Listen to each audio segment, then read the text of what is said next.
Pues era ese. Nuestra cabeza no estará ahora para muchas mesas o muchas presentaciones, pero dentro de nuestro programa seguimos y en el programa aparece la presentación de esta colección de libros Pensar desde la ética. Antes de dar la palabra a los distintos miembros de la mesa que vamos a participar, quiero presentar el número 37 de la revista Aragonesa de Teología. En él aparecen varias firmas y hay un poco de fe, en el año de la fe, de exégesis bíblica y la fe también. Hay algo de ciencia sobre Einstein, hay algo de la relación entre política y religión con Albert Jean Monnet. Hay también una participación de una profesora, Carmen Herrando, que está por ahí, sobre Simone Weil, y también sobre una perspectiva nueva de la parroquia, una visión de la parroquia como empresa también. Siempre es una gozada de salir los distintos números de la revista que se van sucediendo. Siempre es una gozada invitaros a leerla con atención, invitaros también a participar, que la veáis con los ojos de algo que es nuestro y que pretende despertar, sensibilizar a una comunidad que queremos despertarla no solamente a la fe, sino también a una fe pensada, madura, por lo tanto, desde la teología. Pues ya tenemos el número 37, está recién salido, todavía caliente, del horno, y os invitamos a leerla. Gracias por esto.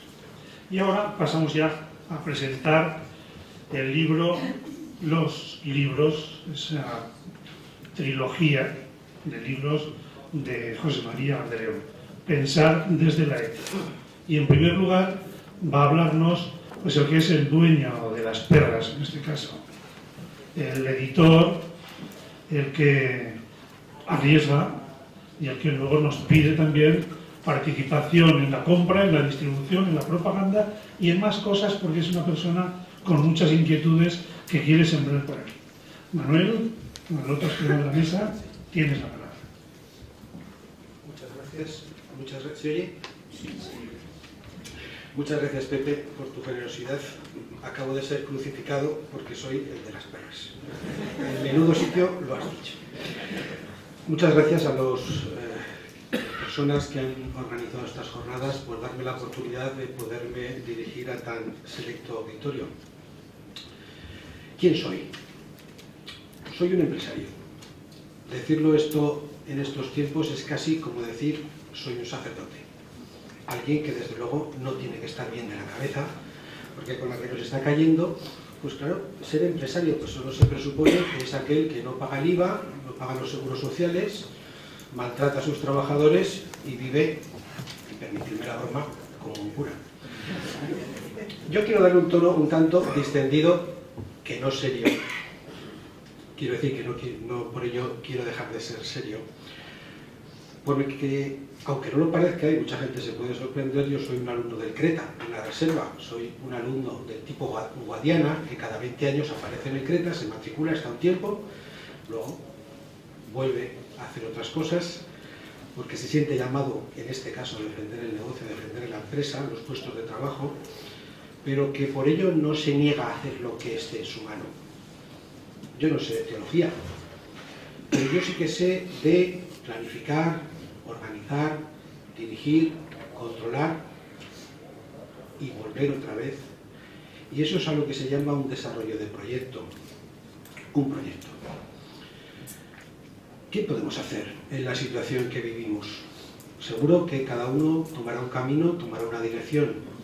Yo lo que puedo hacer es, como hice en el año 99, fundar una editorial, se llama Editorial Comuniter, en latín, comuniter, en común, en el que lo que pretendo es un poco, 13 años después que me he dado cuenta, hacer lo que hacía uno que le decían el sabio, Alfonso X. Bueno, que venga aquí la gente y que exponga, que explique, que trabaje.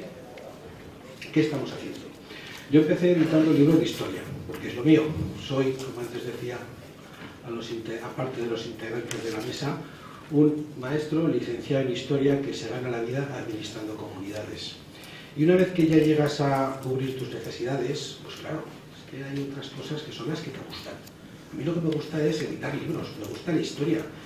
Hubiera sido probablemente muy feliz en un archivo, en una biblioteca, con Isidoro allí, el aseo, tonto legajo, ves ahí los legajos y digo, oh, esto es lo mío. Pues no es lo mío. No puede ser lo mío, pues porque me tengo que dedicar a otras cosas. Estamos haciendo cosas de poesía, de literatura. Y ya cuando digo en las presentaciones, y además, teología.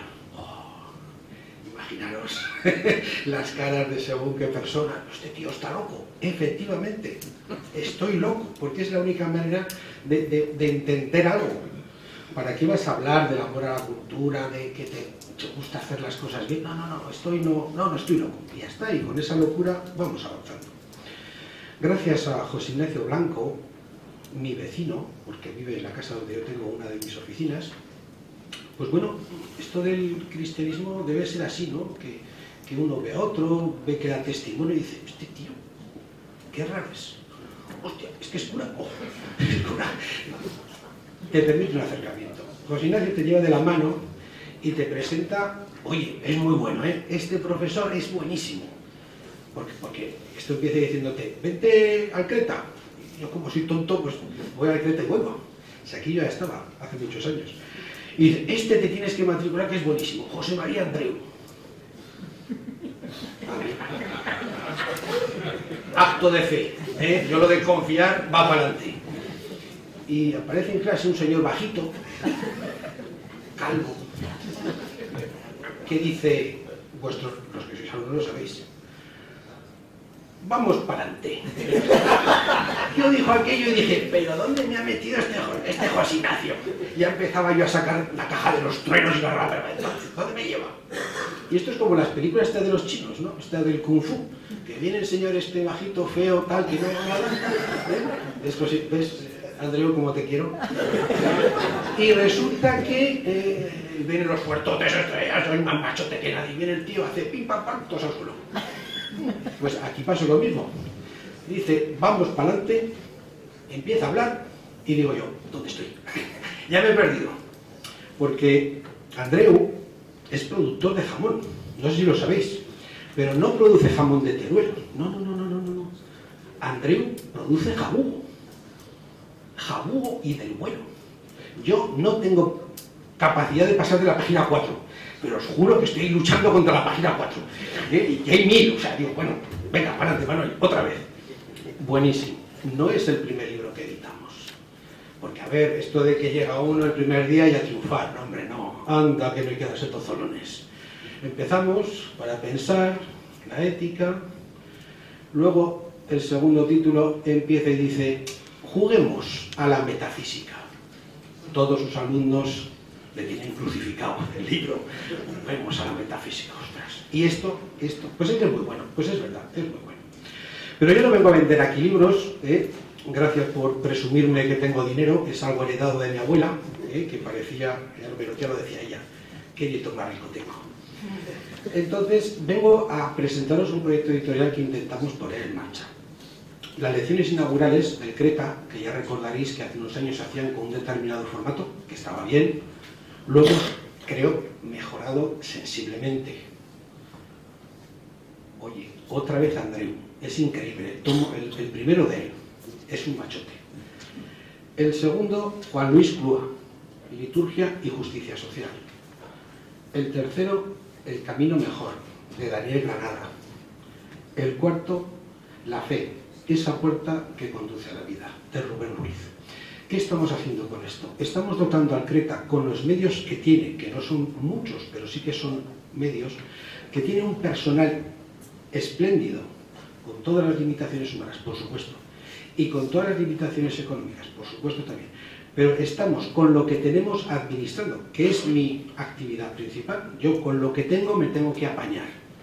Resulta que ya todos los años hemos hecho un libro que se puede enviar a otros centros de formación, que el nombre del Creta esté fuera de Aragón, que se le conozca, porque no consiste nada, que era mi temor, a que 5, 10, 20 años estudiando y lo dejamos en el cajón.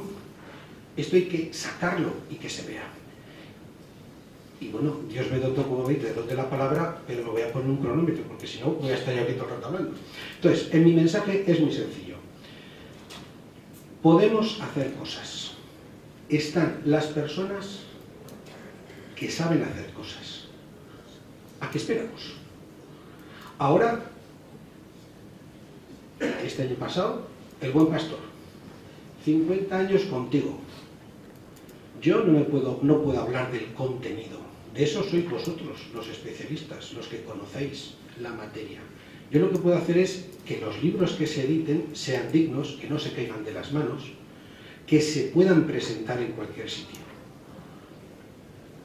¿Por qué los libros? Porque el libro queda, porque es una semilla, porque es un refugio de conocimiento, porque conseguimos que no se pierda, como ha pasado tantas veces, un trabajo intelectual importante.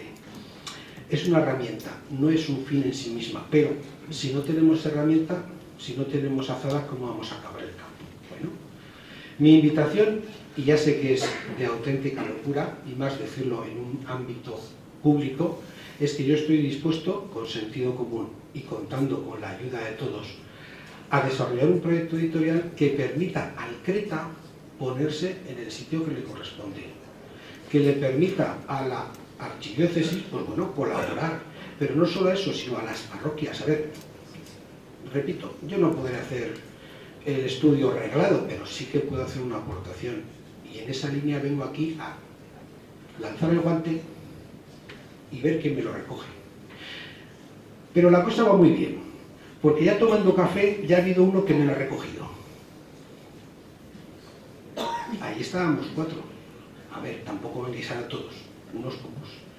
Y el año que viene, en las próximas jornadas, veremos a ver qué es lo que hemos podido materializar.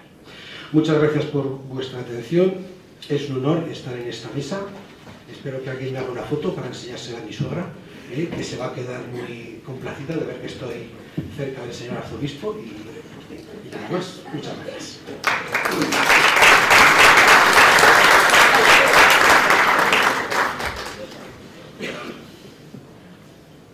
Es una trilogía de libros de ética que conecta con nuestra prensa diaria. Todos los días nos aparecen casos negativos que nos plantean cómo la ética es muy importante. Y todos los días en la prensa también nos ponen ejemplos del anhelo que existe en estos momentos en la sociedad española, porque es la que nos afecta más directamente, pero en toda la cultura occidental hay un enorme anhelo por una ética que nos una a todos, que nos impregne a todos y que nos anime, primero a animar y luego dirigir hacia la construcción de una convivencia mejor que esta que tenemos, llena de tantos ejemplos negativos. No es una cuestión que venga de hoy, pero sí es muy importante la conexión, precisamente de una ética como esta, con un problema tan de hoy. Aunque no es un problema de hoy, sí que está muy en el candelero.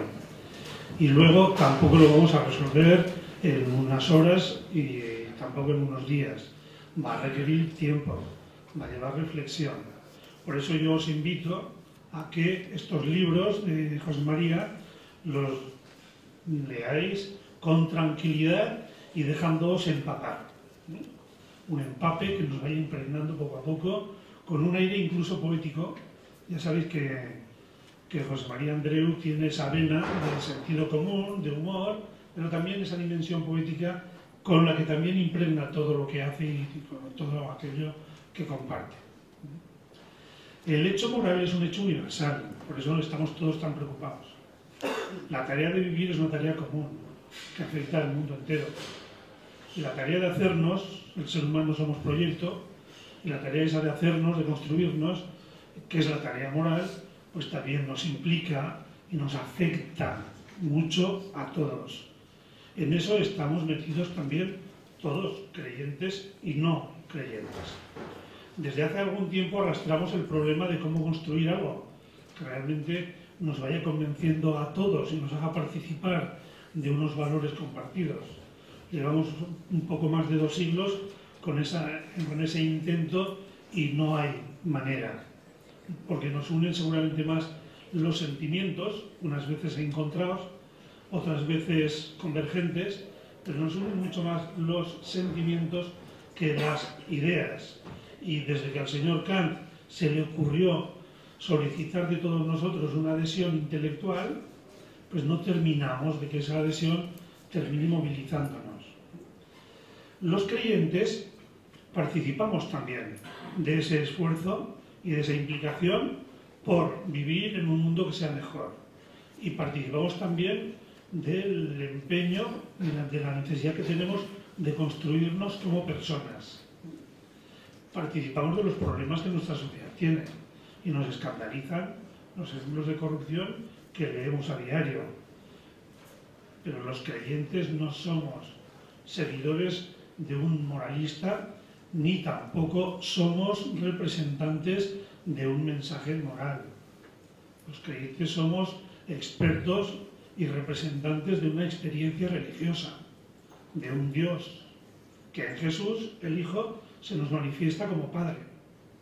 Eso aparentemente parece que tendría que distanciarnos de esa problemática moral que tiene la sociedad, pero no nos distancia.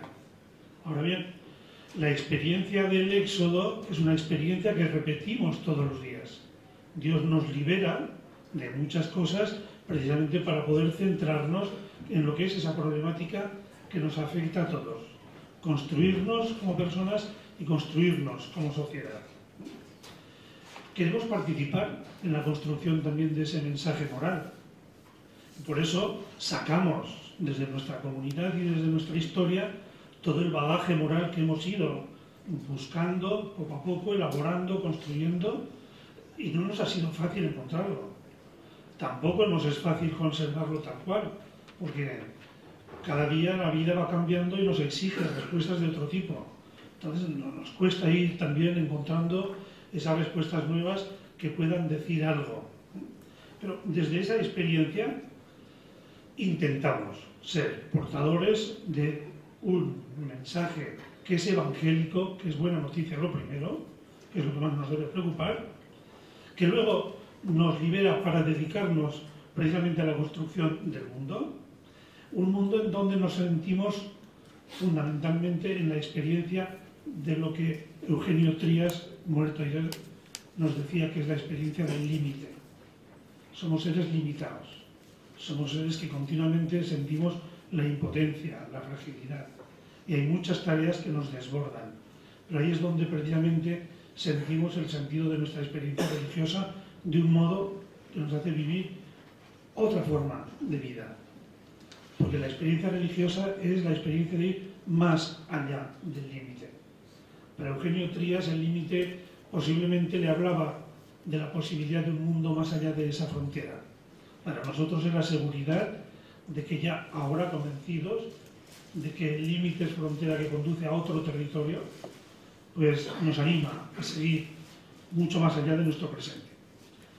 Termino esta presentación y esta invitación a reflexionar pausadamente, muy pausadamente, estos libros de Andreu, y luego con una cita de uno de sus libros de la antropología suya. En la página 191 nos cita a Unamuno, y con él quiero terminar con esas palabras poéticas que dicen así: solo perdido en ti es como me encuentro.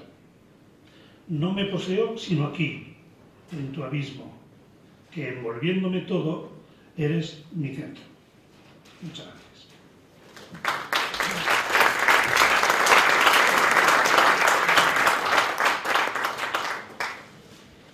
Y continúa ahora don Pedro Cía. Para algunos es el padre de Javier Cía, para otros es un catedrático emérito de medicina interna y para otros es el alumno de teología en el Creta. Pero para todos una persona con mucha experiencia profesional en la medicina, con mucha experiencia vital también. Muchas gracias, excelentísimos, reverendísimos señores arzobispos, don Elías y don Manuel, queridos profesores del Creta, queridos compañeros del Creta, queridos amigos. Ha sido efectivamente para mí un honor que me hayáis hecho participar en esta sesión interesantísima, y de todos esos títulos pues vengo aquí como alumno para ver lo que puedo aportar de mi experiencia. Velar por la moral es la tarea humana por excelencia. Así empieza su libro don José María Andreu, y esto me da pie para el tema que me han encomendado, que es el de la necesidad de la ética en las profesiones. Es decir, que vamos a hablar en un terreno un poco más inferior, podríamos decir entre comillas, al de la ética como componente de la filosofía, y tenemos que aterrizar en nuestra realidad cotidiana de las profesiones. Pero es que la evolución moral, el desarrollo moral, empieza ya con la evolución intelectual. Esto Piaget lo estudió muy bien en los niños de 5 a 12 años, haciendo ver cómo, demostrando cómo los niños pueden ser más o menos reacios a las indicaciones de sus padres, de sus superiores, pero todos ellos aceptan en esa edad las reglas del juego. De manera que ahí surge una especie de observación de las normativas que Piaget interpreta ya como un inicio de unas normas éticas que ya vienen con el individuo y vienen ya pegados, nunca divorciados, al desarrollo intelectual. Yo la verdad es que doy fe de esas apreciaciones de Piaget. Yo juego a menudo a la oca con una niña de 5 años. Otros juegan a la ética, como don José María, pero algunos pues jugamos a la oca. Y realmente me aceptan las normas del juego. Pero también es verdad que un día, tirando el dado un poco lejos, le cayó al suelo. Antes de recogerlo me preguntó, ¿has visto cómo ha caído el dado? Dije, no. Dice, pues ha salido el 6. Bueno, y otra vez se volvió a caer y otra vez salía el 6. Casualmente, ella decía que salía el 6 cada vez que se aseguraba de que yo no había visto en qué cara caía el dado. Estaba efectivamente pues proporcionándome lo que ella deseaba, no lo que las normas del juego y del azar exigían. Yo le advertí que hay que decir siempre la verdad, haciendo como que me creía totalmente sus palabras. Pero de alguna manera hubo una reflexión en el curso de esa partida, porque naturalmente me ganó mucha ventaja en los cuadros, llegó a plantarse en la puerta ya de la meta de la oca, y entonces me dijo, bueno, como estás tú tan atrás, yo no puedo ganar la partida, ahora contaré hacia atrás lo que me salga el dado. Bueno, entendí que perfectamente ella había captado el mensaje de que hay que decir la verdad, de que aquello no estaba bien y de que había rectificado su conducta durante los minutos que duró la partida. Pero volvamos a centrarnos en el terreno de las profesiones, que es lo que nos piden. En el terreno profesional existe también una ética. El objeto de la ética material son actos racionales y libres. Son dos cualidades para que esos actos puedan ser estudiados por la ética. Son así como se desarrollan habitualmente en el ejercicio profesional, y son fruto además de la libertad. Peinador Navarro dice, el ejercicio de la libertad genera continuamente aspectos morales de la conducta humana, efectivamente. Y Marciano Vidal es un gran moralista que establece el enunciado de lo que son las funciones de la ética y lo resume en 3 apartados fundamentales. Uno, el apartado de los fines. Efectivamente, si en las profesiones se dedican los profesionales en cada campo a saber, a conocer los medios, a saber el cómo se puede hacer esta producción, cómo se puede influir en la naturaleza, etc., el terreno, el ámbito propio de la ética son, en cambio, los fines. Medios, por lo tanto, es el tema de estudio del profesional. El fin es el tema de estudio de la ética. No es que se separen, van juntos, pero tienen campos de actuación distintos. ¿Para qué hacemos la producción? ¿Cómo se van a distribuir los medios de producción? ¿Esos productos finales son buenos para todos o son malos para alguien? Ahí entraría la ética en ese quehacer profesional. La segunda de las funciones de la ética que nos señala Marciano Vidal es la persona como valor inalienable. Es decir, que siendo la persona destinataria, pero a la vez origen del hecho moral, pues realmente a esas preguntas que nos hacíamos hace un momento de para qué producimos, para qué actuamos, habría que sobreponer para quién y para quiénes, y a quiénes distribuimos, y de qué forma lo que estamos produciendo con nuestra actividad profesional. En fin, el tercero de los apartados en los que él divide las funciones de la ética, dice, es el de las utopías globales. Es necesario, dice Marciano Vidal, que la ética nos proporcione unas esperanzas globales. Por ejemplo, el hecho de que los bienes de producción se distribuyeran éticamente nos hacen suponer que muchos grupos humanos que carecen de ellos serían más felices y, consecuentemente, todos estaríamos más felices. Es una utopía global. Algunos piensan que las utopías no pueden cumplirse, pero al menos para todos son una referencia de actuación.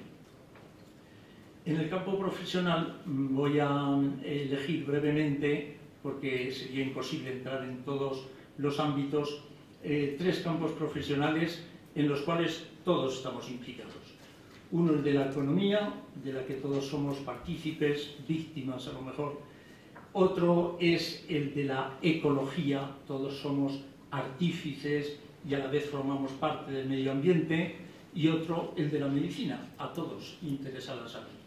Pero realmente el elegir estos campos es porque quizá yo he encontrado más fácil la respuesta en ellos de la necesidad de la ética para las profesiones, que es lo que me encomiendan, pero sin que quiera decir que las demás profesiones no tienen un acompañamiento y una necesidad de ética, que la tienen igual, y además las argumentaciones que he encontrado son muy similares entre unas y otras. En el campo de la economía, pues ha habido realmente, mientras la economía se ha ido constituyendo como ciencia, un poco la idea de que un aspecto era lo técnico, que debía ser objetivo, separado de toda intencionalidad, y el propio Myrdal, al principio de su vida profesional, así lo exponía. Pero este mismo autor, 25 años después, dice, esto es un empirismo ingenuo. Es que hace falta unas verdades trascendentes a las que referir nuestro quehacer, aunque sea puramente científico. Y él lo razona además diciendo, es que para tener unos enunciados hace falta unas respuestas, y para tener unas respuestas hace falta unas preguntas, y las preguntas ya indican el interesarse por unos u otros temas del mundo, e interesarse por unos u otros temas del mundo ya supone valorar. Son las preguntas, dice él, las que dan una valoración inicial a lo que luego ha de ser cálculos y aspectos técnicos de nuestra ciencia. El propio profesor Andreu lo dice en su libro, dice, es que la verdad está siempre motivada. Es que todo uso de razón, afirma en otra parte del texto, es un uso de razón que tiene color, que tiene un colorido, una intencionalidad. Y por lo tanto, efectivamente, hay una necesidad ética en relación con los planteamientos que puedan hacerse en el campo de la economía o en cualquier otro campo científico.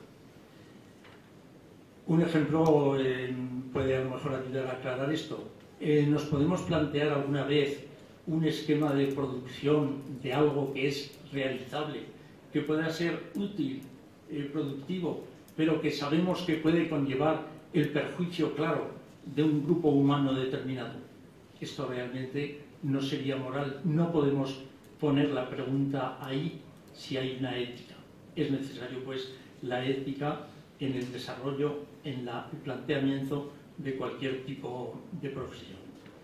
El mismo Adam Smith, el famoso Adam Smith, pues, que también se esforzó tanto por hacer una ciencia empírica y positiva de la economía, sin embargo, él introduce en sus reflexiones opciones que podríamos llamar extraeconómicas. Varias, pero 2 de ellas son importantes a mi modo de ver. Una es la de la armonía social y otra la de la solidaridad, como componentes del quehacer profesional del profesional que se dedique a los temas de la economía. O sea que, una vez más, podríamos afirmar con Chafuen y también con Milton Friedman que moralidad y racionalidad van del brazo, no pueden divorciarse. Otra cosa es que, como decía al principio, sus procederes y sus campos sean distintos.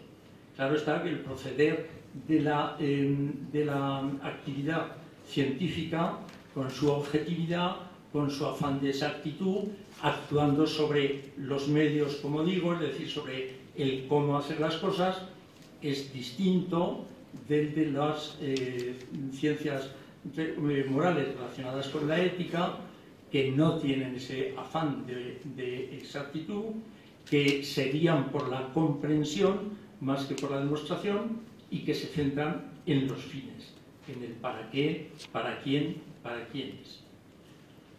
El propio Papa Pío XI, en su encíclica 40º Anno, se vio en la obligación de regular los desarrollos económicos que ya en su época presentaban novedades y novedades a veces inquietantes, diciendo: no condenamos el que haya quien produzca riquezas, pero que éstas no sean con menoscabo de la justicia de otras personas. En el campo de la ecología entramos en otro terreno que está... Perdón, voy a tomar un poco de agua porque se ve que de la emoción se me seca la boca. En el campo de la ecología, realmente entramos en un terreno que está muy relacionado con lo que hasta ahora estamos considerando, es decir, con un desarrollo a veces ilimitado de la expansión técnica industrial. Pero también entramos en contacto con temas referentes a la vida y también a la vida humana. De manera que el tema de la ecología empezó a producir sensibilidad entre los filósofos aproximadamente a partir del año 70. Se planteaban ya problemas de explotación indebida de la naturaleza, y esto hizo que el Club de Roma, en el año 72, encargase el informe Meadows. Y este informe, de una forma un poco cruda, planteaba un dilema. O la humanidad se salva en medio de una naturaleza equilibrada, o corre el riesgo de desaparecer en medio de una naturaleza que está sobreexplotada y que se quedará degradada. Claro, esto y más en los años 70 provocó una polémica extraordinaria, pero la realidad es que la sensibilización a estos temas ha ido progresivamente mejorando. El tema de la ecología a través del estudio Meadows y de multitud después de trabajos y de estudios, pues ha planteado el respeto debido a la naturaleza, unas veces desde un punto de vista del hombre, pensando que el hombre es una vida, que forma parte de la vida del medio ambiente, otras veces pues desde el punto de vista de la tierra, una ética de la tierra que aparece. El hecho es que en esa explotación ilimitada de la naturaleza, Husserl ya advirtió que, ojo, que hay un desarrollo, hay una racionalidad, decía él, objetivo científica, la etiquetaba así, objetivo científica, que con su progreso triunfante, pues acaba eclipsando los valores éticos de la persona. Pero aún adelantaba él más, y a pesar de ser en su época, pero no solo es que los eclipse, es que puede llegar a ocupar el puesto que para la sociedad ocupan la ética y la religión, convirtiéndose entonces en única norma de conducta de las personas. Algo así como si ordenadores súper perfeccionados nos fueran ya diciendo a cada uno lo que tenemos que hacer. Es algo del peligro que veía Husserl. Claro, las consecuencias de todas formas son en parte evidentes, porque ha surgido con fuerza los conceptos de productor y consumidor. De productor y consumidor, que están mucho más realzados que el concepto de Immanuel Kant, que ahora se nombraba aquí, pues con el ideal de la persona autónoma, con su dignidad, con su libertad, pues ahí está en ese consumo-producción un riesgo ya visible entre nosotros. Otro riesgo visible está en el hecho de que una explotación de la naturaleza indebida y limitada hace que, naturalmente, la naturaleza, que no es posesión de unos pocos, va a ser más propiedad de los que mejor la exploten que de aquellos otros que también viven de la naturaleza, pero que no tienen los medios de explotación extraordinarios de determinados grupos. Por eso, claro, como os decía, además de en el terreno económico, en el terreno ecológico es otro de los ejemplos donde se percibe más la necesidad de la ética. Y se percibe además con cierta claridad por el hecho de que, como es un terreno nuevo, pues casi lo hemos visto nacer y desarrollarse desde los años 70 hasta la fecha. Bien, es verdad que no todo es negativo. Hay conceptos como la utilización de material reciclable, como las energías renovables, que están detectando pues una sensibilidad positiva hacia el medio ambiente. Y en fin, tercer aspecto y último que os quería someter a consideración es el de la medicina, y dentro de la medicina pues el de la bioética, que es la que dicta un poco la normativa. Si decíamos que la ecología es un tema moderno, el de la medicina es un tema antiguo, ya desde el siglo V, con Hipócrates, con las raíces de una medicina científica en Grecia, surge junto a la tecné, junto al arte de curar, la necesidad en el juramento hipocrático de guardar unas normas morales muy precisas que expresa Hipócrates y que nos siguen sirviendo a lo largo de la historia y hasta la actualidad. En el siglo XX es verdad que ha habido una mayor sensibilización a estos temas, porque ha habido figuras de la medicina como von Krell, von Friesacker, como Richard Siebeck, nuestro compatriota Lain Entralgo, que han propugnado mucho una medicina holística, una medicina de la totalidad de la persona en su realidad psicosomática, con su circunstancia, teniendo en cuenta sus antecedentes, su destino, y dicen, esta es la única forma de enfocar hoy el acto médico. Y esto, claro, ha creado más sensibilidad aún a los temas de la ética. Se ha hecho tan necesaria la ética en el campo también de la medicina, pues quizá porque la persona aparece de una forma más inmediata, más cotidiana, y ahí surgen unos principios de bioética que en definitiva son interpretaciones de cara al acto médico de aquellas cualidades, de aquellas funciones que decía Marciano Vidal que debe tener la ética en general. Y estos son el principio de autonomía, que obliga a ver al paciente como otra persona, como otro yo, con mi misma dignidad, mi misma libertad, y por lo tanto debe ser partícipe de las verdades sobre su salud y su enfermedad, al menos en la medida en que él quiera, y que debe participar en las decisiones. El principio de la beneficencia, que me obliga a aportar a cada paciente lo que mejor le vaya en ese momento. El principio del no perjuicio, que no es más que desarrollar ese primum non nocere de los clásicos médicos y que obliga a valorar muy bien el equilibrio entre los posibles riesgos y los esperados beneficios de cualquier acto de diagnóstico y de tratamiento. Y finalmente el principio de la justicia. Todo paciente tiene derecho a la justicia. Juan Pablo tiene derecho a la salud, o por lo menos a los medios de la salud en justicia. Juan Pablo II llega a decir, una medicina humanizadora se le debe al paciente en justicia, en ese terreno, en ese nivel de exigencia. Pero no más que lo que necesita el paciente, porque la limitación de esfuerzos terapéuticos es otro de los temas hoy muy discutidos y sobre los que ya estableció una doctrina clarísima, adelantado a su tiempo, el Papa Pío XII en el año 1957. El hecho es que, efectivamente, creo que estas consideraciones de estos tres campos en los que todos estamos implicados, economía, ecología, salud, son extensibles a otras actividades profesionales. Todas ellas necesitan un ejercicio, un enfoque ético junto a sus ejercicios más puramente técnicos, más puramente profesionales. Pero junto a la necesidad de una observación de la normativa, no olvidemos que la ética es disciplina normativa, está el hecho de que para ser moral, nos dice el profesor Andreu, hace falta comportarse moralmente. Es decir, la moral nos implica a todos, y no solo desde el punto de vista intelectual, sino desde el punto de vista de un compromiso integral. Muchas gracias.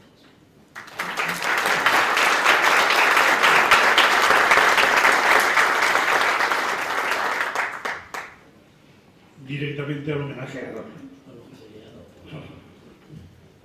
Bien, gracias a Pepe Alegre, compañero de enseñanza desde tantos años, a Manuel, que me ha dado la posibilidad de mantener un poquitín en buen estado esos apuntes que ya los tenía de color amarillo, ¿verdad? Tantas veces comentamos. Gracias al doctor Pedro Cía. Estudiando un poquitín la ética, se ve una analogía muy clara entre la medicina, que se preocupa de la salud del cuerpo, y la ética, que busca la salud del alma. Ya veréis cómo, o si leéis libros y tenéis el humor de leerlos, el hombre, decimos, es un animal enfermo, la verdad ética es una verdad medicinal. Y entonces, cualquiera que piensa en ética encuentra en el buen hacer del médico un punto de referencia. Gracias de manera especial a don Manuel, que preside nuestro encuentro, y a don Elías, y a todos vosotros. Yo no pensaba, os lo digo sinceramente, que ibais a ser tantos, casi uno se anima, aunque me doy cuenta de la hora que es y no tenemos que ser muy largos. Bien, cuando me dijo Manolo que preparara algo sobre ética, yo ciertamente pensaba en un libro. Resulta que han salido trillizos. Ahora estamos acostumbrados a ver por ahí mellizos, trillizos, estillizos. Y claro, y uno dice, bueno, ¿y esto por qué? Pues buscando una explicación. Pues ¿sabéis por qué? Porque el periodo de gestación ha sido muy largo. Y entonces ha habido tiempo para todo. Nada menos que 34 años. 34 años enseñando ética en el Creta. Y 34 años en los que yo le estoy dando vueltas a lo mismo. Allá por el año 1978, pues defendí en la Academia Alfonsiana de Roma la tesis doctoral en Teología Moral, guiado por el profesor Julio de la Torre, que era un hombre muy inquieto, muy bueno. Y el título de la tesis era Teoría de la razón práctica en Juan de Santo Tomás. Desde entonces, buscar en qué consiste la verdad moral, cómo es la verdad moral, ha sido como una obsesión. Cuando uno llega al centro, al Creta, así recién llegado, pues lo primero que te hace el claustro es, oye, pues prepara una lección inaugural. Y a mí me tocó en el año 80, pues hacer una lección inaugural que tenía el título Hacia una epistemología de la moral. Veis que la temática es la misma. El segundo capítulo del segundo volumen trata precisamente de esto. Y aquí en esta lección está de manera germinal lo que después se ha ido desarrollando. Yo venía con el doctorado en Teología Moral, pero no había en el Creta vacante para el profesor de Teología Moral. Y entonces me dijo Javier Calvo, oye, si quieres enseñar, hay unas vacantes en filosofía, hay de ética. Bueno, pues vamos a coger las clases de ética, al menos vamos a tener algo. Y entonces, pues me di cuenta que tenía que completar los estudios de filosofía que había hecho en Roma. Y entonces me decidí a hacer la convalidación civil de la filosofía que había hecho en la Pontificia ya de Santo Tomás en Roma. Bien, y a la hora de buscar tema para la tesina, pues orientado por Álvarez Tuyenzo, el profesor de ética de Salamanca, pues me dijo, céntrate en Baltasar Gracián. Y cogí el tema, el ingenio como razón moral, en Baltasar Gracián. Y eso debe a la tesis doctoral en filosofía que defendía aquí en la Universidad de Zaragoza, con el título Los modos de la racionalidad ética en Baltasar Gracián, en el año 96. Os digo esto no por darme importancia, porque esto ya lo sabéis, o sea que no hay que darse importancia, sino para que veáis cómo ha terminado todo esto en ese segundo volumen, que para mí es el más importante, que titulo Por la verdad moral. Me parece que es interesantísimo darnos cuenta cómo es la verdad moral y cómo nosotros podemos descubrir la verdad moral y cómo nosotros podemos vivir en nuestra vida la verdad moral. La verdad moral, para usar una expresión de von Balthasar, también es sinfónica. Y entonces yo he intentado describir los distintos rasgos, distintos aspectos de la verdad moral. Porque, como dice Gracián, la verdad es una doncella tan vergonzosa como hermosa, y por eso anda siempre atapada. Entonces hay que acercarse a ella e intentar ver los rasgos que tiene. Yo he encontrado 11 rasgos, pero seguramente cualquiera podría encontrar otros y completar ese perfil que yo doy en el segundo volumen. Ya veis que he estudiado filosofía y teología, y esto lo digo no para dar importancia, sino para que veáis el carácter complementario de mis trabajos. He intentado abrir lo que es la reflexión filosófica racional a lo religioso, a lo trascendente. En todos los capítulos encontraréis el último apartado en el que se hace mención explícita de la dimensión trascendente religiosa del ser humano y por lo tanto de la vida humana y por lo tanto de la verdad moral y por lo tanto de la felicidad humana, que es lo que el ser humano busca. Los rasgos de la verdad moral que desarrollo ahí en el segundo volumen son la incondicionalidad, pero también la verdad moral es una verdad práctica, prudencial, circunstancial, ocasional, medicinal, cordial, lúdica, irónica, dialéctica y edificante. Y como digo a los alumnos en el centro, todos estos rasgos juntos. No es que en un momento es esto y en otro momento es otra cosa, no, sino que la verdad moral es todo eso junto. ¿Cómo nosotros conocemos la verdad moral? Porque la verdad moral tiene que estar a nuestro alcance, y ese es el capítulo segundo. A través de una actividad hermenéutica en la que nosotros estamos en juego. Nosotros somos los intérpretes de esa verdad moral y entramos con toda nuestra cultura, con nuestra experiencia, con toda nuestra subjetividad. Aquí radica el tema del discernimiento ético, que hasta los biblistas señalan como la categoría central del mensaje moral del Nuevo Testamento. Y esa tarea hermenéutica la realizamos con nuestra conciencia moral. Un fenómeno muy complejo el de la conciencia. Yo he resaltado y pienso que son interesantes las aclaraciones sobre la conciencia moral fundamental o sindéresis, la conciencia como voz de Dios, la conciencia como la voz de nuestro verdadero yo y la conciencia también como buen gusto. Y ese es el contenido del segundo volumen. Cada rasgo de la verdad moral corresponde a un modo de ser del hombre. En la búsqueda de la verdad está comprometido todo el hombre. Nos damos cuenta que el segundo volumen pide un hermano, un hermanito, que es el primero, que viene después del segundo, pero que es más importante que él, porque en el primer volumen ponemos como la fundamentación metafísica de la moral.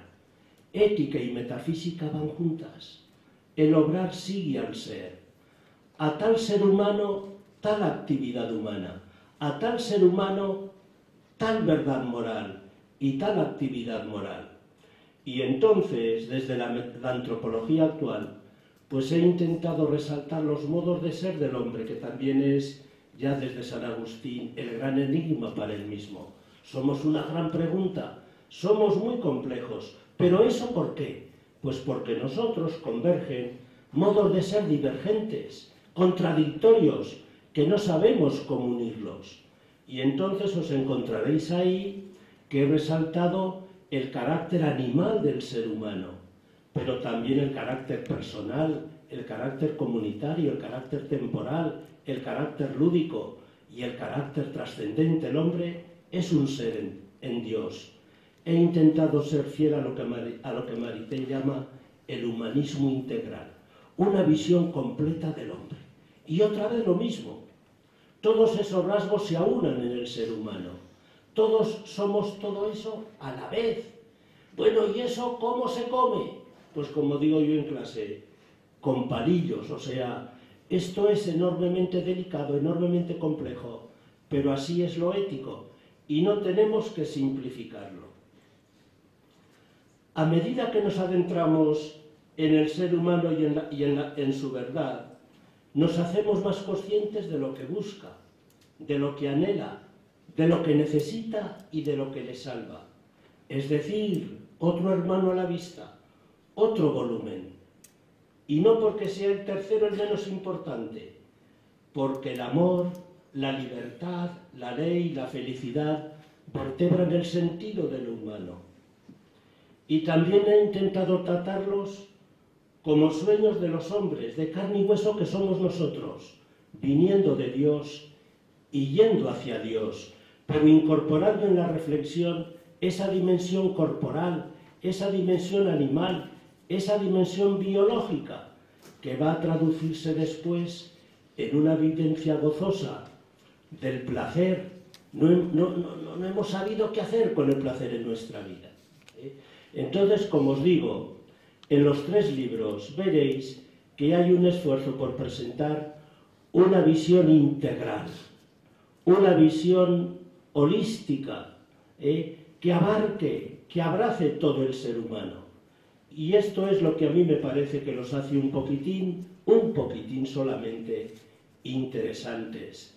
En ningún libro de ética yo he visto tratados los temas como yo he intentado tratarlos. O sea, en los libros de teología moral, lo humano, nada, se hace una alusión, pero no se desarrolla. En los libros de ética filosófica, lo religioso, lo trascendente, o se ignora o se hace una alusión mínima. En estas reflexiones veréis que hay espacio, siempre breve, he tenido que recortar mucho, claro, pero un espacio me parece digno para todas las dimensiones. Puede llamar la atención la bibliografía abundante que uso. Como dice Gracián, el que enseña es deudor universal. El saber ético es el saber más tradicional de todos. Existe desde que hay hombres. He gozado con todos los autores, viendo en sus palabras radiaciones de la palabra con mayúscula. Y también yo he gozado buscando la verdad, porque he vivido la experiencia a mi manera de Edith Stein. Cuando buscamos la verdad, buscamos a Dios. Entre todos los autores sobresale Baltasar Gracián, que es un autor ético sin par y aragonés. Por eso me parece que estos libros resuman también espíritu aragonés. La abundante presencia del pensamiento de Gracián en los libros es una garantía. Ojalá a alguno de vosotros la lectura de estos libros, si os animáis, os ayuden a ser felices, viviendo en libertad el mandato del amor.